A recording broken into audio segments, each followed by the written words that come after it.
पाकिस्तान के खिलाफ भारतीय सेना के पराक्रम और ऑपरेशन सिंदूर के बाद पहली बार प्रधानमंत्री मोदी ने देश को संबोधित किया और इस दौरान उन्होंने पहलगाम में आतंकवादी हमले से लेकर भारत पाकिस्तान तनाव और सीज फायर तक पर क्या कहा है, सबसे पहले वो आपको सुनवा देते हैं। मैं सबसे पहले भारत की पराक्रमी सेनाओं को, सशस्त्र बलों को, हमारी खुफिया एजेंसियों को, हमारे वैज्ञानिकों को, हर भारतवासी की तरफ से सैल्यूट करता हूं। हमारे वीर सैनिकों ने ऑपरेशन सिंदूर के लक्ष्यों की प्राप्ति के लिए असीम शौर्य का प्रदर्शन किया। भारत के इन हमलों में 100 से अधिक खूंखार आतंकवादियों को मौत के घाट उतारा गया है। आतंक के बहुत सारे आका बीते 2.5-3 दशकों से खुलेआम पाकिस्तान में घूम रहे थे, जो भारत के खिलाफ साजिशें करते थे। उन्हें भारत ने एक झटके में खत्म कर दिया। भारत पाकिस्तान के बीच सीज फायर के बाद गुजरात के बॉर्डर वाले इलाकों में हालात सामान्य हो चुके हैं। पाकिस्तान की ओर से कच्छ में कई बार ड्रोन हमलों की कोशिश की गई है, हालांकि सेना ने उन्हें नाकाम कर डाला। फिलहाल कच्छ में कैसे हालात हैं, जानने के लिए इस ग्राउंड रिपोर्ट को देखिए।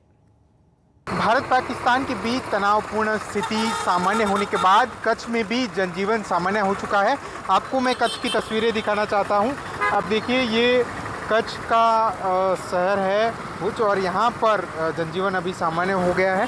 जिस तरीके से भारत और पाकिस्तान के बीच जो युद्ध जैसे हालात बन चुके थे, उसके बाद में लगातार कच्छ के भी अलग अलग इलाकों में पाकिस्तानी ड्रोन भी देखे गए। उसको एयरफोर्स और इंडियन आर्मी ने मार भी गिराया। और अभी बात की जाए तो अभी स्थिति सामान्य हो चुकी है और जो शहरी इलाके हैं वहाँ पर भी जो लोग हैं वो अपने घरों से बाहर निकलकर अपने काम धंधे पे वापस जुट गए हैं। हालांकि जो अभी सरकार द्वारा और पुलिस द्वारा अभी भी एहतियात के रूप में जो है वो कहीं ना कहीं कदम उठाए गए हैं। ये ड्रोन जैसे नो फ्लाई जोन भी किया गया है कि काफ़ी सारे इलाकों में ड्रोन ना उड़ाया जाए। हाँ, और सीमावर्ती इलाकों में भी अभी भी अलर्ट जारी है। कौशिक घंटेचा, कच्छ आज तक। भारत पाकिस्तान तनाव को देखते हुए देश के 32 एयरपोर्ट्स बंद कर दिए गए थे। इनमें से गुजरात के भुज, जामनगर और राजकोट एयरपोर्ट भी शामिल थे। सीज फायर का ऐलान होने के बाद गुजरात के एयरपोर्ट्स भी खोल दिए गए हैं। एयरपोर्ट अथॉरिटी ने सभी पैसेंजर फ्लाइट्स की इजाजत दे दी है। भारत और पाकिस्तान के बीच सीमा पर तनाव के कारण देश के कई एयरपोर्ट है वो बंद किए गए थे, जिसमें राजकोट का इंटरनेशनल एयरपोर्ट भी शामिल था, जो सिविल फ्लाइट्स के लिए पिछली 7 मई से बंद किया गया था। क्योंकि ये राजकोट का एयरपोर्ट है वो मिलिट्री ऑपरेशंस के लिए रिजर्व रखा गया था, क्योंकि यहाँ से जामनगर एयरफोर्स स्टेशन भी नज़दीक है और वहाँ से जो दरियाई सीमा है वो भी नज़दीक है, वो होती है। इसलिए राजकोट का जो एयरपोर्ट है वो सिविल फ्लाइट्स के लिए बंद रखा गया था और पूरे सिक्योरिटी के अंडर है वो राजकोट का एयरपोर्ट है वो लिया गया था। लेकिन भारत पाकिस्तान के बीच कल से जो सीज फायर का जो ऐलान हुआ है उसके चलते आज से ही सभी एयरपोर्ट पे इंक्लूडिंग राजकोट जो ऑपरेशन है वो शुरू करने की अनुमति दे दी गई और कल से ही राजकोट इंटरनेशनल एयरपोर्ट से फ्लाइट्स का आवागमन है वो शुरू हो जाएगा और फिर से जो यात्री है, जो नागरिक है, वो अपनी पहले जैसे ही राजकोट से ही अपनी फ़्लाइट ले सकते हैं और देश के अलग अलग भागों में अपने जो पहले जाते थे वैसे ही पहुंच सकते हैं। पहले बात थी कि 15 मई तक राजकोट का इंटरनेशनल एयरपोर्ट है और देश के कई एयरपोर्ट है वो बंद रहने वाले थे, लेकिन सीमा पर तनाव कम होने पर, सीज फायर की सहमति होने पर ये राजकोट का एयरपोर्ट भी है वो कल से ही, आज से ही ऑपरेशन की छूट दे दी गई। लेकिन आज कोई फ़्लाइट है वो आई नहीं और यहाँ से भी कोई फ़्लाइट है वो गई नहीं है। लेकिन कल से सामान्य तौर पर जैसे फ़्लाइट जाती थी और आती थी वैसे ही राजकोट एयरपोर्ट से फ़्लाइट का ऑपरेशन है वो शुरू हो जाएगा और पहले के जैसे ही यात्री है वो राजकोट से फ़्लाइट लेके देश के अलग अलग हिस्सों में पहुंच सकेंगे। राजकोट से रौनक मजीठिया, आज तक। सीज फायर के फैसले को लेकर भी देश में एक अलग बहस छिड़ चुकी है। सीज फायर के फैसले पर आम लोगों को भी अलग अलग उनकी राय है। कई सीज फायर के फैसले का स्वागत करते हुए नजर आ रहे हैं, तो कई लोग ऐसे हैं जो ये कहते हुए नजर आ रहे हैं कि पाकिस्तान के टुकड़े होने तक का जो सपना था वो अधूरा रह गया। भारत और पाकिस्तान के बीच सीज फायर हो गया है। अब इसको लेकर सूरत की जनता क्या कह रही, कारण कि सोशल मीडिया से लेकर हर जगह तरह तरह की चर्चाएं चल रही हैं और सूरत की जनता के बीच है। और सूरत की जनता से पूछने की कोशिश करेंगे, जानने की कोशिश करेंगे भारत सरकार का निर्णय किस तरह से वो देख रहे हैं। धर्मेश जी बताइए कि सीज फायर के निर्णय को लेकर आप क्या कहना चाहेंगे। अब सरकार ने जो निर्णय लिया है वो उचित होगा, देश के हित में होगा, लेकिन हमारी सबकी इच्छा थी कि पाकिस्तान का इस बार टुकड़े होने चाहिए। लेकिन फिर भी 3 दिन के अंदर पाकिस्तान को बहुत लॉस हमारी इंडियन आर्मी ने किया है। इंडियन आर्मी को सैल्यूट। लेकिन जिस तरह अभी 3 दिन का सीज फायर है तो ओके, लेकिन हमें लगता है कि पाकिस्तान नहीं सुधरेगा तो फिर मुक्की खाएगा और उसके टुकड़े होना वो लाजमी है। आप क्या मानते हैं सरकार के निर्णय सीज फायर जो हुआ? सीज फायर जो किया है सरकार ने अमन शांति के लिए किया है, फिर देश में अमन शांति रहे और वो नहीं चाहते कि किसी दूसरे देश का भी नुकसान हो। मगर पाकिस्तान नहीं मानेगा तो उसको मुंह तोड़ जवाब देना ही पड़ेगा। तो हम तो चाहते हैं अगर ये फिर से कुछ ऐसा कुछ करता है, कदम उठाता है, तो उसको अच्छा सबक सिखाना चाहिए, उसके टुकड़े टुकड़े होने ही चाहिए। आपका नाम क्या है? विजय भाई टेलर है मेरा। विजय भाई, क्या मानते हैं सरकार के फैसले को लेकर? सरकार का फैसला सही भी है और थोड़ा हम पर्सनली हमारे लिए नाराजगी भरा भी है। हम जो चाहते थे कि भाई इस बार समझ लो हफ्ते भर भी नहीं चलेगा और पाकिस्तान का 2-4 टुकड़ा हो जाएगा। पिंटू भाई, क्या मानते हैं जिस तरह से सरकार ने सीज फायर किया है?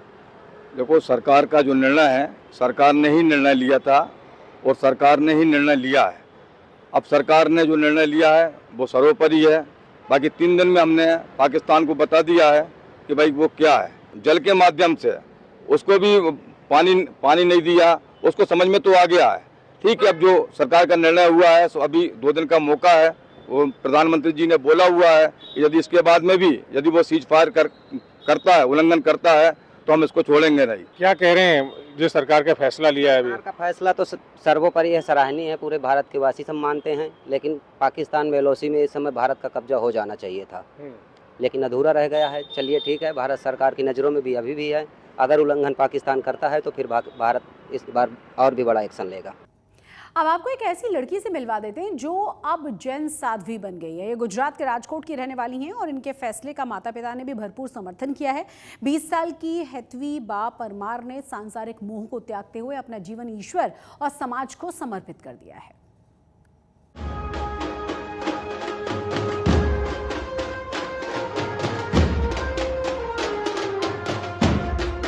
सफेद लिबास पहने हुए ये हैं 20 साल की हेतवी बा परमार, जो अपना जीवन ईश्वर और समाज को समर्पित कर चुके हैं।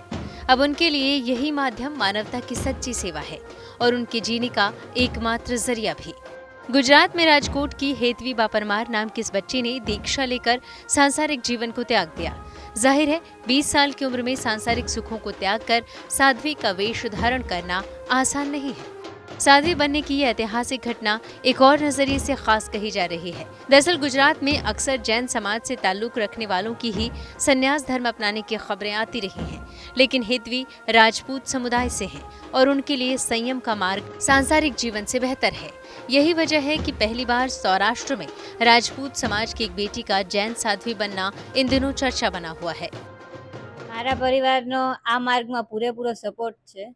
मारे कोई दी मारा मम्मी पप्पा ने केवुं नथी पड्युं के पप्पा मने आ मार्गे जवा दो। मारा पप्पाए मने पहेलेथी ज रजा आपी दी अने आमे मारा पप्पाए मने कोई वस्तुमां क्यारेय ना नथी पाडी। हुं पप्पाने एम कहूं, पप्पा मने आ कपड़ा जोईए छे, तो गमे एटલું મોંઘું હોય, गमे एटली प्राइस नो होय, पण ई कपड़ું મને आपे पप्पा। પહેલેથી મારા પપ્પાએ મને ક્યાંય ના નથી પાડી અને આ માર્ગમાં પણ મને કોઈ દિવસ રોકી નથી। એમને જ મને પ્રેરણા કરી કે બેટા આ માર્ગ જ સાચો છે। हेतवी बा को बचपन से ही धार्मिक संस्कार उनके माता पिता ने दिए। उनके पिता ने भी उनके संयम के मार्ग को श्रेष्ठ बताते हुए तैयारी शुरू कर दी, जिसके बाद हेतवी ने 9वीं का एग्जाम दिया और साध्वी जीवन में प्रविष्ट हो गई। 6 साल का इंतजार हेतवी का खत्म हुआ और साध्वी का चोला धारण कर निकल पड़ी संयम का मार्ग अपनाने, जो हेतवी के मुताबिक सांसारिक दुनिया से कई गुना बेहतर है।